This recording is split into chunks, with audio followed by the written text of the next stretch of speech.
नमस्कार दोस्तों, हम जैसा कि वर्ली में आए हुए थे, यहाँ पर कार्यक्रम चल रहा था कान्या ग्रासिया एक इतिहास को लेकर।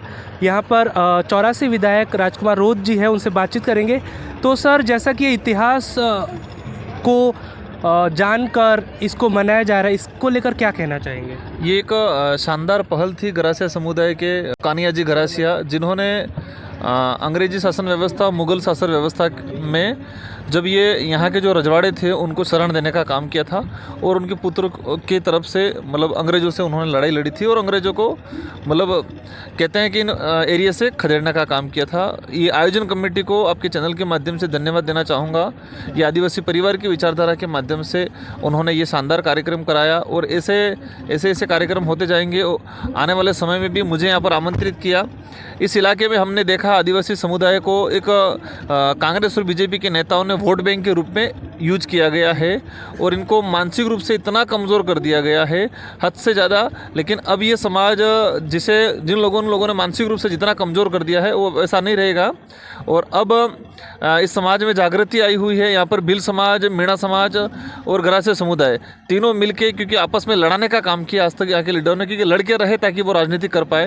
लेकिन अब तीनों समूहों को, क्योंकि तीनों समूह आदिवासी समुदाय में आते हैं, तो तीनों को एकजुट करके यहाँ पर राजनीतिक चेतना भी लाना चाहेंगे, शिक्षा के क्षेत्र में भी अच्छा काम करना चाहेंगे और इनको इतिहास के बारे में अवगत कराने का काम करेंगे। और संवैधानिक हक अधिकार जो इन लोगों को मिलना चाहिए वो उनको नहीं मिला है, उनके लिए भी हम लोग पूरा प्रयास करेंगे। और यहाँ पर एक अलग से ही कांग्रेस बीजेपी के लोगों ने जो आज तक उनके साथ अन्याय किया है, उनको एक साथ बदला लेने का काम करेंगे यहाँ के युवा साथी।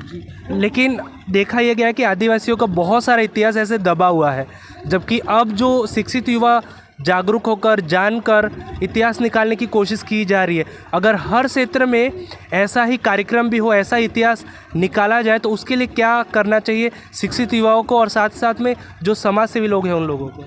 देखो, आदिवासी समुदाय के इतिहास की बात करें तो आदिवासी समुदाय के लिए अंग्रेज भी घातक थे, मुग़ल भी घातक थे, राजा रजवाड़ा भी घातक थे। और आज कांग्रेस बीजेपी की सरकार है वो भी आदिवासी समुदाय के लिए घातक है, क्योंकि कांग्रेस बीजेपी की सरकारों ने आदिवासी समाज के इतिहास को आगे लाने का काम नहीं किया, उनको दबाने का काम किया।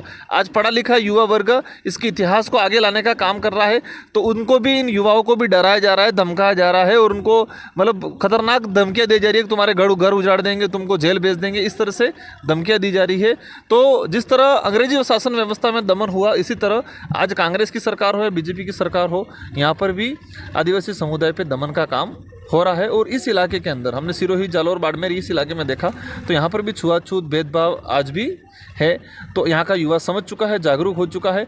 अब उन कमल कांग्रेस को खदेड़ने का काम करेंगे और आदिवासी समाज के इतिहास को, आदिवासी समाज के जो हक अधिकार हैं उनको जन जन तक पहुँचाएंगे और समाज में चेतना का काम करेंगे और आने वाली पीढ़ी की रक्षा करने का काम करेंगे। जी, बहुत सारी जगह पर लोगों को विस्थापित किया जा रहा है, उनकी ज़मीन छीनी जा रही है, उसको लेकर क्या कहेंगे? मैंने वही चीज़ दोहरा रहा हूँ कि अंग्रेजों ने दमन तो किया, ठीक है, मुगलों ने भी किया, लेकिन कांग्रेस और बीजेपी की सरकार ने इनको दमन किया। आज पिंडवाड़ा इलाका सिरोही के अंदर देखा जाए, मुझे जो अवगत हुआ 70% लोगों के पास आज मकान के पट्टे नहीं है, उनकी मतलब रिकॉर्डली पट्टे नहीं, उनको डराया जाता है, उस बात पे डरा के उनसे वोट लिया जाता है, मतलब दमन करने का काम किया जा रहा है उनका। तो हम लोग युवाओं के अंदर चेतना लाएंगे, यहाँ पर नई लीडरशिप बन पाएंगे। कांग्रेस और बीजेपी को साइड करके उनको कहेंगे कि उनके भ्रमजाल से निकले और नई लीडरशिप तैयार करें, नई लीडरशिप समाज के लिए काम करे, रिजर्वेशन के लिए काम करे और यहाँ की लोगों की जो समस्या है उन समस्याओं के समाधान के लिए काम करने के लिए नई लीडरशिप लाने का काम करेंगे आने वाले चुनाव के अंदर। बहुत बहुत धन्यवाद। Thank you. तो दोस्तों, ये थे 84 विधायक राजकुमार रोध, जो कि वर्ली कार्यक्रम में आए हुए थे। इसी के साथ फिर मिलेंगे नए अपडेट के साथ, तब तक के लिए नमस्कार।